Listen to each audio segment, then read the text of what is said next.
एकदाच लग्न होतं, सो माझं असं होतं की हे ब्लाऊज बनवू की नको बनवू. माझा बनारसी शालू होता आणि त्याचंच मला नको होतं ब्लाऊज, म्हणून मी हा नवीन काहीतरी युनिक प्रकार ट्राय केला. माझ्याकडे तो फॅब्रिक नव्हता, म्हणून या नवीन फॅब्रिकला तिने असं मस्त असं वर्क करून दिलं. हे गाईज, तर मी आज काय घेऊन आलेली आहे तुमच्यासाठी खास, तर आज मी आणलेले आहेत माझे लग्नाचे ब्लाऊज. डिझायनर ब्रायडल ब्लाउजेस आहेत जे की मी सप्तपदीसाठी आणि माझ्या अक्षतांच्या लुकसाठी वापरले होते, जे की मी टोटली कस्टमाइज करून घेतलेले आहेत. माझं जे होते, मी माझ्या सप्तपदीसाठी नऊवारी साडी मागवली होती ऑनलाईन स्टोअरवरून आणि ती कमी आली आणि मग माझ्याकडे फॅब्रिक नव्हतं की ज्याचं मी आता ब्लाऊज करेल.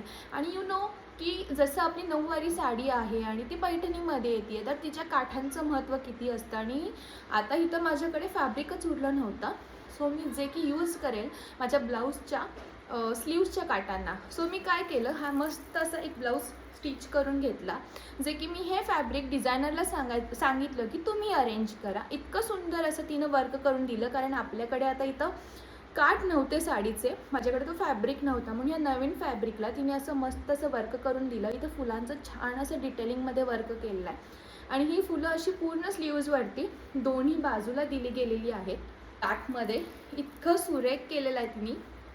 बॅक पाहू शकता, पानगळा म्हणता येईल आपल्याला. आणि इथं देखील डिटेलिंग आहे आणि छान असं आपल्याला इथे लटकन लावलेले भेटतील.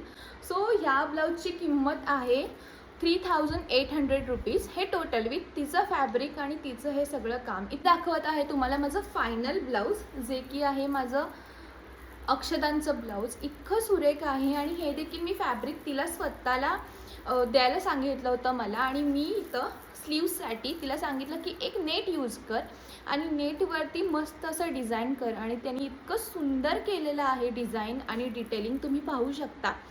छान अशी फुलं, वेली आणि त्याच्यामध्ये डिटेलिंग. आणि एकदाच लग्न होतं, सो माझं असं होतं की हे ब्लाऊज बनवू की नको बनवू. माझा बनारसी शालू होता आणि त्याचंच मला नको होतं ब्लाऊज, म्हणून मी हा नवीन काहीतरी युनिक प्रकार ट्राय केला.